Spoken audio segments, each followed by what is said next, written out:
헝가리 유람선 침몰 사고 관련 속보는 잠시 정치권 상황 점검해본 뒤에 이어가겠습니다.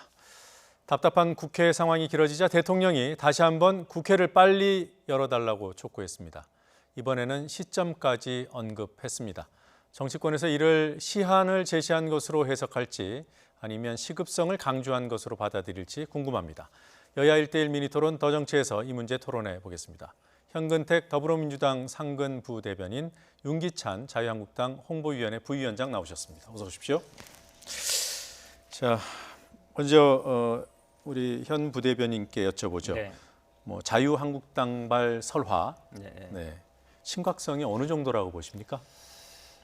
어찌 보면 이게 점점 저는 더 심해졌다고 있다고 봅니다. 왜냐하면 이게 가장 결정적인 거는 이제 황교안 대표가 공개적으로 자제를 요청했음에도 불구하고 바로 나왔다는 것이죠. 그렇게 본다 그러면 결국은 아마 그 전에 있었던 여러 가지 이제 설화들에 대해서 제대로 대처를 못한 게 이걸 계속 키우고 있지 않냐 이렇게 보고 있습니다. 그래서 기본적으로 황교안 대표가 어찌 보면 스스로 자초한 일이다. 영이 안 선다는 것이죠. 영이 안 선다. 네. 예. 지금 어제 3, 4 일언이라고 했죠. 그게 이제 비공개로 한 발언이라 저희가 녹취는 직접 못 들었는데 그게 이제 3번 생각하고 말을 신중히 하라 이런 뜻 아니겠습니까? 네, 3, 4 일언이라고 들은 분도 계시고 심사 일언 이렇게 들은 분도 계시더라고요. 깊이 생각하고 말씀을 해라. 심사숙고해서 말하라. 두 개 다 같은 의미로 받아들여집니다. 네, 그게 이제 언론에서는 내부 경고다 이렇게 평가를 하더군요. 근데 지금 민주당에서는 영이 안 서는 거 아니냐 이런 의심을 합니다. 영이 안 선다기보다는 어쨌든 내부 경고성으로 받아들일 수도 있고요. 네. 자중하자라는 다짐의 의미일 수도 있습니다. 왜냐하면 지금 한국당이 이번 그 민생투쟁 그 대장정을 통해서 많은 국민의 목소리를 듣고 왔거든요. 그러면 그것을 이제 정책으로 발전시키려는 준비를 하고 있는데 한국당이 이런 목소리를 통해서 막말이라 표현은 좀 그렇고 어쨌든 상황에 맞지 않는 이런 말들, 수위가 높은 말들을 통해서 국민의 신뢰를 잃어버리게 되면 한국당이 위반하는 정책에 대한 국민의 공감하는 능력이 떨어지게 되고 그럼 당 정책 수행의 차질이 크다. 아마 이런 바탕 위에서 그런 말이 나온 걸로 알고 있습니다. 황교안 대표 발언과 관련한 것인지 모르겠습니다만 발언으로 물의를 일으켰던 당사자들이 입장을 밝히기는 했습니다. 일단 그 당사자들의 입장을 잠시 들어보고 얘기 나눠보겠습니다. 악의적으로 왜곡하려고 하는 이런 세력에게 빌미가 된 것을 우려하는 국민들이 계십니다. 이 부분에 대해서 유감의 뜻을 표합니다. 진정성이 있느냐는 걸 가지고 얘기한 겁니다. 대통령의 말씀에 진정성이 있어야지 그렇지 않으면 그게 쇼가 되는 거예요. 네. 지금 두 사람의 얘기를 들으셨는데 이건 해명입니까? 사과입니까? 아니면 강변입니까? 어떤 것을 이해하면 되죠? 일단 그 해명은 당연히 들어있는 것 같고요. 네. 그리고 이 취지가 뭐라는 것에 대한 또 설명도 곁들인 것 같고 또 전반적으로 상황에 맞지 않은 것에 대한 사과성 의미도 포함됐다. 저는 이렇게 해석을 하고 있습니다. 그래요. 이거 이제 문제 제기하는 사람들이 그렇게 들었느냐도 중요할 것 같아서 민주당 쪽에서는 어떻게 들었는지 좀 궁금합니다. 제가 보기에는 악의적으로 왜곡하려는 세력이 누굴 말하는 건지, 국민을 말하는 건지, 아니면 언론을 말하는 건지, 우리 당을 말하는 건지 모르겠지만 기본적인 전체적인 평가는 나온 거거든요. 언론을 보시면 알 겁니다. 그렇다 그러면 당연히 죄송하다라든지 이렇게 얘기하면 되는 것인데 저는 오히려 변명이라고 봐요. 변명이라고 보고 그다음에 진정성 부분이 어쨌든 이분들이 다 이제 당에서 역할을 맡고 있는 분들입니다. 정책위 의장이라든지 대변인을 맡고 있는 분들인데 어찌 보면 당의 공식적인 입장하고 비슷한 거거든요. 그런 분들이 골든타임 3분 지적도 살아신 국민들 마음속엔 다 있어요. 실제로 다 있는 얘기지만 그걸 얘기하고 안 하고 차이거든요. 어쨌든 그래도 최선을 다해야 된다 이런 마음 다 있는 거 아닙니까? 사람 돌아오길 바라는 마음이 있는 거고 그런 가족들의 마음이 있는데 그거를 마치 이제 어찌 보면 대통령을 공격하기 위한 수단으로 쇼다 이렇게 얘기하는 거는 제가 보기에 기본적인 어떤 측은지심이랄까요? 인간의 마음 이런 부분이 좀 부족하지 않냐라고 봅니다. 그러니까 민경욱 대변인의 글에는 골든타임 3분인데 대통령이 속도를 얘기한다. 그래서 그거 대통령의 진정성에 의구심을 애초부터 표명을 한 건데 이제 발언이 문제되니까 이제 해명이라고 말씀하신 게 대통령의 진정성에 대해서 문제 제기를 한 거다라고 말씀하셨어요. 이게 해명도 아니지 않나라는 생각이 들던데요. 그러니까 민경욱 대변인의 취지는 아마도 그 당시에 그럼 대통령께서 어떤 속도의 중요성을 말씀하실 것이면 네. 헝가리 대사나 헝가리 측의 즉각적인 어떤 대응 조치를 주문하시는 것이 맞지 않았겠느냐라는 취지로 전 받아들였고요. 정용기 아니, 그러니까 그거를 네. 그 비판하지 말라는 게 아니라 거기에 왜 골든타임 3분을 써서 그것과 대비를 시켰냐라는 문제 제기가 있었던 것인데 거기에 대한 해명으로서는 부족한 게 아닌가. 예, 저도 부족하다고 생각합니다. 그리고 그래요? 그 네. 맨 처음 문구 뒤에는 또 뒤에 다시 추가해서 올린 거거든요. 그래서 네. 맨 처음 문구 들어가는 것이 그 당시 상황에 비춰서 그 주는 의미나 여러 가지 다양성을 볼 때 적절하지 않았다. 네. 저희 당에서 이렇게 생각을 하고요. 다만 그렇게 쓴 이유가 그렇다는 본인 해명을 들어보면 해명의 취지가 이제 대통령께서 그러면 좀 더 속도감 있는 조치를 필요로 하셨으면 그렇게 좀 더 적극적인 현장 대응을 해당 국에 주문했던 것이 더 좋지 않았겠느냐 이런 의미가 숨어 있다라고 저는 파악을 하고 있습니다. 뭐 대통령의 주문 얘기가 나왔으니까 우리 정부 대응이 어땠다고 판단하십니까? 가야죠. 안 갈 수 있겠습니까? 아무리 뭐 지구 반대편이 아니라 뭐 달나라에 있더라도 갈 수 있으면 가야 된다고 봅니다. 우리나라 네. 국민이 어쨌든 지금 어떤 상태인지 모르는 상태에서 물론 뭐 짐작은 할 수 있지만 그래도 최선을 다해야 되는 거 아닙니까? 당연히 헝가리에도 최선을 하지만 우리도 만약에 갈 수 있으면 당연히 가서 어떤 방식으로든지 간에 구조를 하는 건 저는 국가의 기본적인 의무다라고 봅니다. 그거에 대해서 뭐 정치적인 쇼다 이렇게 비판하는 거는 어찌 보면 국가 의무를 포기하라는 거나 마찬가지라고 봐요. 아니, 제가 이거 강변하는 게 아닌데 대통령께서 어떤 현장 대응팀을 급파하는 거였을 때 문제 제기를 한 건 아니에요. 예. 그 말의 취지도 보면 그러시면서 말씀하셨던 그 속도감 있는 대응 이 부분이 약간 좀 동떨어진 부분이다라고 그것을 지적하신 거지. 빨리 가라는 의미에서 아니 그런 게 속도를 아니고 해야죠. 거기에 이제 네. 가시는 건 가시는 건데 거기에 적절하게 그 표현이 과연 그 대통령이 지시하신 것과 맞물려서 의미를 갖는 것이냐라는 그런 취지의 주장이지 저희 한국당의 민경욱 대변인이 한국 그 대응팀이 나가는 것을 마치 막는 거 적절치 않다고 표현한 건 그건 아니에요. 그러면 제가 질문 하나 드리겠습니다. 이게 그 대응팀 앞에 신속 대응팀이라고 붙었잖아요. 그 신속자도 붙이면 안 됐다고 판단하십니까? 신속 대응팀 대응이라는 건 신속해야죠. 그런데 일단 그 사고가 터진 이후에 대통령께서는 사고 대응을 주문하시면서 이제 늘 일반적인 말씀처럼 이제 붙이시는 말씀이잖아요. 그건 저렇게 그렇게 들었거든요. 그래서 신속한 대응이 제일 중요하다라고 말씀 주신 것이 그 당시 현장 상황하고 맞지 않았다는 거죠. 왜냐하면 신속한 대응이 제일 중요한 건 맞지만 그렇다면 그런 방법의 행동으로다가는 대통령께서 뭐 헝가리 총리하고 좀 더 일찍 통화를 하시면서 그런 주문을 하시는 것이 그런 발언의 취지에 부합하는 행동으로 보여진다. 이런 취지가 깔려 있다는 것이죠. 그러니까 신속 대응팀의 대응의 신속성을 저희가 부정하는 건 아니고요. 이건 당연히 해야 되는 것이고요. 통화도 하고요. 그다음에 사실은 당연히 거기서 할 일도 있지만 우리나라 그동안 어찌 보면 이제 뭐 해군 UDT라든지 이런 어떤 훈련된 분들이 있습니다. 그럼 그런 분들이 가서 할 수 있는 일이 또 있습니다. 지금 어찌 보면 선체에 진입할 건가 말 건가도 헝가리 같은 경우에는 아마 그런 경험이 없든지 아니면 뭐 위험성이 있어서 그럴 것 같은데 우리나라는 경험이 있지 않습니까? 세월호 때 다 들어가서 했거든요. 그런 게 본다 그러면 어쨌든 최대한 빨리 가서 대응을 해라라고 하는 것이고 1차로 가면 가고 그다음에 다시 또 가면 되는 것이지 그거에 대해서 뭐 쇼다 이렇게 얘기하는 건 제가 보기에 그냥 깨끗하게 사과하는 게 맞다고 봐요. 뭐 해명을 빌어서 한 번 더 비판한 것으로 저는 이해가 됐고요. 일단 요 얘기는 요 정도로 정리하고 공교롭게도 그 3, 4 이런 발언이 황 대표의 발언이 나온 직후에 또 물의를 일으킨 발언이 있었습니다. 한성교 사무총장은 이제 걸레질 발언을 해서 물의를 빚었습니다만 논란이 커지자 이렇게 해명을 했습니다. 기자들이 바닥에 앉아서 이렇게 움직이면서 걸레질하는 듯한 상황에 대한 표현이 웃자고 한 말이었고 열악한 취재 환경에서 고생한다는 뜻이었다라고 뭐 이건 해명은 해명인 것 같아요. 본인의 의사와 달리 전달됐다. 이 해명에 대해서 어떻게 평가하십니까?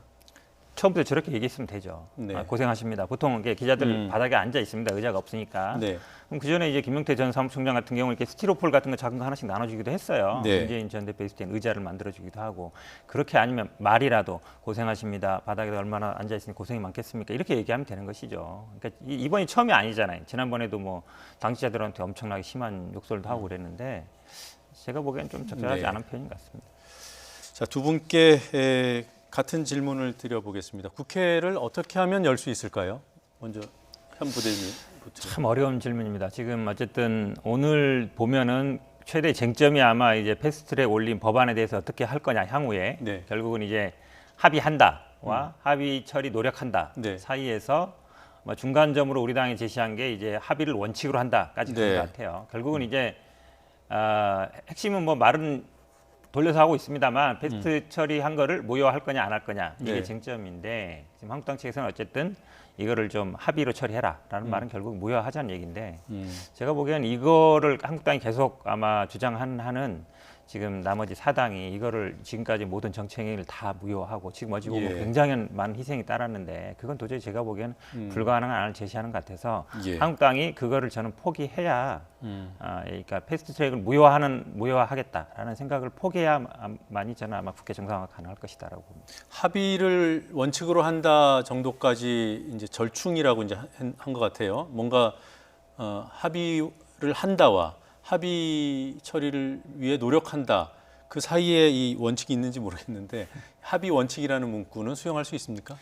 글쎄 뭐 레토릭이라고 보는데요. 합의한다로 해주셔도 크게 무리가 없을 것으로 보여요. 왜냐하면 이 처리 절차에 대해서 합의한다지 사실 이 찬반 투표는 어차피 다 과반수로 이루어지는 거거든요. 그래서 패스트트랙 지나온 절차에 대해서 유감이 있다면 그러면 그걸 무효화한다 이런 뭐 철회한다 이런 과거로 돌아가는 화법보다는 그 해당 절차 내에서 예를 들어서 뭐 특위를 해체하고 예. 그다음에 해당 상임위에서 합의 처리하겠다.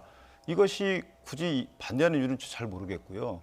왜냐하면 패스트트랙이 문제됐던 게 이 애당초 12월 달에 있었던 그 문구와 약간 해석은 다르지만 달리 지금 강행 처리가 됐기 때문에 그런 겁니다. 그 절차 과정에서 여러 가지 문제점이 있었고 물론 다른 의견이 있을 수 있지만 저희는 어떻게 생각하냐면 대통령께서 당사자가 아닌 것으로 자꾸 비춰지는데 실제는 대통령께서 하신 공약인 공수처 내지 관련 그 개혁 법안에 대해서 이 패스트트랙에 올리면서부터 이게 이제 문제가 됐고 저희로서는 여당 입장에서도 분명히 국회 정상의 뜻이 있지만 청와대의 의중을 무시할 수는 없다. 이런 과정에서 지금 국회 난맥생이 이어지고 있기 때문에 네. 사실은 대통령께서 결단해 주셔야 된다 이렇게 생각합니다. 네, 어쨌든 합의 원칙이라는 제안까지는 민주당이 했습니다만 지금 한국당이 그 정도는 안 된다는 입장인 것 같아요, 그렇죠? 한번 당했으니까요, 저희로서는. 네, 뭐 어쨌든 간에 이제 두 당의 입장은 여러 차례 들었습니다. 그래서 왜 입장을 고집하는지는 더 여쭤보지 않겠고요. 다만 다른 정당들의 입장이 지금은 더 중요하지 않나라는 생각이 들어서 그 정의당과 바른미래당의 입장을 잠시 확인하고 얘기 나눠보겠습니다. 더 이상 기다리기만 할 수 없습니다. 저와 정의당은 오늘부터 모든 의원실에 친전을 돌리고 6월 임시의 집회요구서의 의원 연서명을 받을 것입니다. 뭐 저는 한국당이 끝까지 안 된다고 하면 뭐 그런 상황이 온다고 하면 그때 가서 다시 판단해야 된다고 생각해야 되고요. 그리고 지금 와서 그거를 전제로 단독 국회를 몇 월 며칠까지 한국당이 협상에 임하지 않고 정상화 안 되면 단독 국회 열겠다라는 식으로 협박으로 밀어붙이면은 제가 보기에는 오히려 더 전국을 꼬이게 만들 거라고 생각이 듭니다. 네, 지금 뭐 들어보신 대로 정의당은 이제 국회를 소집하는 쪽으로 움직이기 시작을 했고요. 바른미래당은 조금은 더 노력해야 된다는 입장인 것 같아요. 그럼에도 불구하고 바른미래당도 뭐 합의 처리한다 이 문구에 동의하는 것은 반대를 하더라고요. 그냥 한국당이 그냥 우리 들어가겠다 하고 오면 안 됩니까? 뭐 저 개인적으로는 그러고 싶은데요. 개인적으로는 사실 이게 그러고 싶으세요? 왜냐하면 이제 이 당이 당내의 역학관계 문제만은 아니거든요. 왜냐하면 당의 대표는 또 국민의 의사가 있습니다. 그래서 실제 저희 입장에서는 대통령께서 지금 하고 있는 국정의 방향이 사실 일부는 맞지 않다라고 하는 입장이고요. 그 해당 법안들은 통과시키면 안 된다는 입장을 갖고 있기 때문에 뭐 보완을 하거나 또는 또 개정을 하거나 이래야지 통과시키면 안 된다는 입장을 갖고 있는데 원활한 국회 일정을 위해서 그냥 마냥 들어간다. 이러기보다는 합의나 협의 과정을 통해서 일정 부분은 다짐을 받고 서로 간에 어떤 방향을 정하고 들어가야 되는 게 국회의원의 본분이라고 저는 생각을 합니다. 정당의 또 목적이고. 근데 안 들어가면 그대로 그냥 가는 거잖아요. 아니 근데 문제는 뭐냐면 국정 동력 확보를 위해서는 대통령께서 지금 결단해 주셔야 되는 입장이거든요. 그러니까 순방하기 전에 미팅을 하자라고 말씀도 주시는 이유가 대통령께서 지금 목전에 여러 가지 당면 현안이 있기 때문에 이 국정이라는 게 대여 타협 아니겠습니까? 그런데 일방적으로 우리가 원하는 걸 들어주지 않으면 못 들어가겠다. 아니 못하겠다. 이런 말씀은 지금은 저희가 야당입니다. 국정을 견제하는 입장이거든요. 그 국정을 추진하는 입장에서 여당도 우리 국정이 국정에서 필요한 여러 가지 법안에 대해서 동의 안 해주면 못하겠다 이렇게 주장하는 것은 야당의 역할을 포기시키는 건 다름없다. 예. 한마디 안 할 수 없는데요. 사실은 뭐 나경원 원내대표는 뭐 대통령 빠져라 이런 얘기도 했었는데 어찌 보면 이 사실은 이 패스트트랙이나 이전까지 협의는 5당 간에 해온 거예요. 그다음에 야당 간에 4당끼리 합의가 된 것이고. 근데 대통령이 어찌 보면 뭐 정의당인지 바른미래당인지 어떻게 할 수 있는 입장이 아니거든요. 우리 당도 마찬가지입니다. 예전처럼 대통령이 뭐 당을 좌우하는 시대는 아닙니다. 자꾸 어찌 보면 제가 모순된 얘기를 하시는 것 같아요. 이건 제가 보기에 국회 내에서 풀 건 국회 내에서 풀고 이렇게 하시면 되는 것이고 또 회담대로 해나가면 되지 않을까라고. 자, 그러면 지금 한국당은 여당과의 협상과 무관하게 일방적으로 복귀 선언하고 들어올 가능성은 좀 어려운 것 같다고 말씀하시고요. 그럼 민주당 입장에서는 지금 정의당처럼 빨리 하자는 그런 의견도 있는데 네. 4당끼리 국회를 여는 방안은 고민해 보셨습니까? 지금 가장 중요한 게 어찌 보면 이제 바른미래당 입장이라고 볼 수 있는데요. 네. 바른미래당 입장에서는 어쨌든 한국당과 같이 해야 된다라는 입장이신 것 같아요. 네. 대표나 지금 최배 정책위의장도 보면 그렇다면 현실적으로는 좀 쉽지 않은 상황이죠. 현실적으로 쉽지 않은 상황인데 사실은 지난주에는 어느 정도 이 직접 유감 표명이 아니라도 지금 국회가 좀 장기 파행화되는 거에 대해서 유감 예. 표명하고 아니면 또 앞으로 이거 최대한 합의하에 처리한다든지 이런 식으로 얘기가 좀 있었거든요. 그러니까 아마 특히 원내대표 나경원 원내대표나 이쪽 분들은 아마 이 국회 내에서 좀 풀고자 하는 것 같은데 네. 개인적인 생각입니다만 황교안 대표가 좀 고집이 좀 강력한 게 아닌가. 네, 민주당에서는 다 그렇게 네, 판단하는 모양입니다. 제가 한 말씀만 드리면 네, 질문 하나만 더 하고 네, 네, 네. 발언 기회 드리겠습니다. 바른미래당이 동의하면은 단독 국회 열 수 있습니까? 그것도 어려운 질문인데요. 이게 당장 아마 최대한 노력을 해야 될 것 같은데 만약에 이게 지금 추경이라는 게 시급성이 있습니다. 우리 네. 지금 45일이 그동안 제일 길었던 건데 오늘로 41일째입니다. 아마 이게 45일 넘어간다. 그러니까 그동안에 최대 길었던 게 45일인데. 그건 아니더라고. 2008년도에 90일이었습니다. 90일이 있습니까? 네. 어쨌든 그동안에 이제 45일 정도가 우리 최대 길로 알려져 있었는데 추경이 시급성이 있다 그러면 네. 제가 보기에 아마 이번 주 정도 넘어간다 그러면 당연히 당내에서도 단독이라도 해야 되는 게 아니냐 이런 얘기가 나오지 않을까. 네, 알겠습니다. 네. 무슨 말씀하시는지. 네, 아까 황 대표 말씀을 주셨는데 실제 이게 국정 전반을 놓고 보면은 원내에서만 문제, 정당끼리의 문제만은 아니에요. 왜냐하면 지난 한국당이 산불 후속 대책 회의를 했을 때 차관 6분이 5분 전에 불참 통보를 했단 말이에요. 그리고 대통령께서도 약간 수위 높은 발언으로 야당을 비판 많이 하시고 이런 전반적인 상황을 보면 과연 이것이 원내에서만 움직여서 해결될 것인가라는 문제도 한번 깊이 생각해 봐야 될 문제예요. 자, 관련해서 문재인 대통령이 어제 국회를 좀 조속히 열어달라 그리고 특히 추경심사 속도 내달라는 요청을 했습니다. 관련 발언 듣고 얘기 이어가겠습니다. 빨리 국회를 열어 활발하게 대책을 논의해 주시고 특히 추경안을 신속하게 심사해 주실 것을 당부드립니다. 며칠 후면 북유럽 3개국 순방이 예정되어 있습니다. 최소한 그 이전에 대화와 협력의 정치가 복원되고 국회가 정상화되길 기대합니다. 네. 자, 어떻습니까? 6월 9일에 출국 예정이잖아요. 그 전에 좀 열어달라는 건데 이런 요청에 대해서는 어떻게 평가하시는지요? 그 전에 열리면 좋죠. 저희도 얼른 국회 열렸으면 하는 마음 믿으실지 모르겠지만 실제 그렇습니다. 그런데 아까 말씀드린 대로 그런 한계들이 있는 겁니다. 저희가 함부로 움직일 수 없는 한계들이 있고 해서 대통령께서 그런 부분에 있어서 아까 저희가 말씀드린 그런 몇 가지 조건들에 대해서 전향적으로 검토를 해주셨으면 좋겠고 여당도 마찬가지입니다. 열어서 만약에 그 안에서 여러 가지 나오는 목소리가 좀 다르면 또 그 다음에 또 다른 행동이 있는 거거든요. 근데 저희는 함부로 들어갈 수가 없는 겁니다. 패스트트랙에 한번 저희가 그런 모습을 봤기 때문에 그런 야당으로서의 한계 부분을 좀 여당이 감안해 줬으면 좋겠다라는 게 저희 입장입니다. 예. 조금 전에 이번 주까지도 안 되면 좀 내부에서 사당만으로라도 열어야 되는 거 아니냐 이런 전망해 주셨는데 대통령이 이제 6월 9일 날짜는 얘기 안 했습니다만 출국 전에 네네. 열렸으면 좋겠다고 얘기했어요. 네네. 그게 어떤 여당을 향해서도 뭔가 메시지를 준다 이렇게 볼 수 있나요?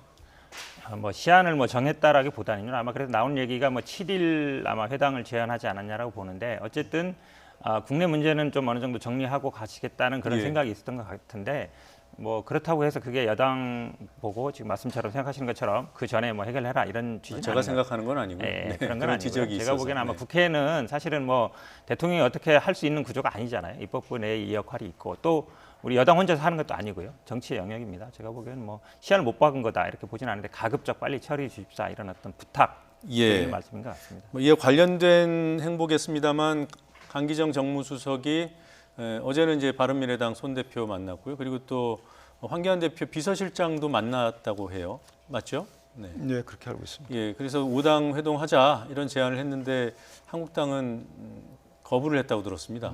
아마 그 강 정무수석께서 하신 그 제안의 내용이 기존 제안과 크게 다르지 않다고 저희는 받아들였고요. 저희 기존 제안 주장대로 1대1 회담이 전제되는 걸 원하고 있고, 그다음에 예전에 했던 말씀처럼 3당 여야정 그 협의체 원내대표 교섭단체가 있는 그거를 저희가 주장했었는데 그걸 변형된 형태로서 만약에 동시에 한다 그러면 네. 5당 대표가 아니고 3당 대표하고 그다음에 1대1 대표 회담 이렇게 저희가 역제의한 걸로 그렇게 알고 있습니다. 그러니까 청와대에서는 5대1 먼저 하고 또 바로 황교안 네. 대표랑 1대1 회담할 수 있다라고 얘기를 했던 거고요. 네, 그렇습니다. 그리고 한국당에서 어제 역제안한 것은 일요일에 역제안한 것은 3대1을 먼저 하고 1대1 하자. 그러니까 어느 것이 동시라고 먼저이든지 했죠. 간에 5대1 회담보다는 3당 교섭단체가 있는 네. 그 당의 대표가 만나는 게 맞다. 왜냐하면 네. 각 5개 당이 모여서 그 여러 가지 그 성향이 갈리지 않습니까? 예.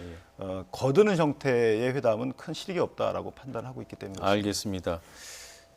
뭐 청와대는 이 방안에 대해서 3대1, 1대1 동시 개최에 대해서 부정적인 것 같아요. 네, 네. 민주당에서는 이렇게라도 해서 좀 물꼬를 트는 방안을 청와대에 건의할 생각은 없나요? 이렇게 만약에 하면 어떤 문제가 생기냐면요. 이게 예. 사실은 아까 말씀드렸지만 이게 시작은 어쨌든 작년 12월 5일 5당 합의해서 시작한 겁니다. 네. 물론 패스트트랙은 4당이 했습니다만, 근데 만약에 3당만 해버린다 이러면 나머지 분들이 이 패스트트랙에 그동안 어찌 보면 쭉 같이 온 거지 않습니까? 예. 같이 온 게 이제 어찌 보면 신뢰가 깨지는 것이죠.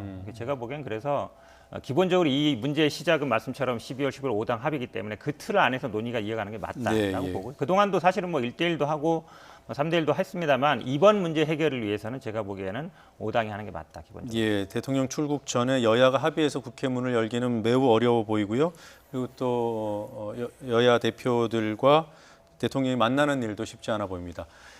부디 다음 주 이 시간에는 어렵게 개원한 6월 국회 무엇을 할 것인가 뭐 이런 얘기를 할 수 있길 기대해 보겠습니다. 두 분 말씀 잘 들었습니다. 고맙습니다.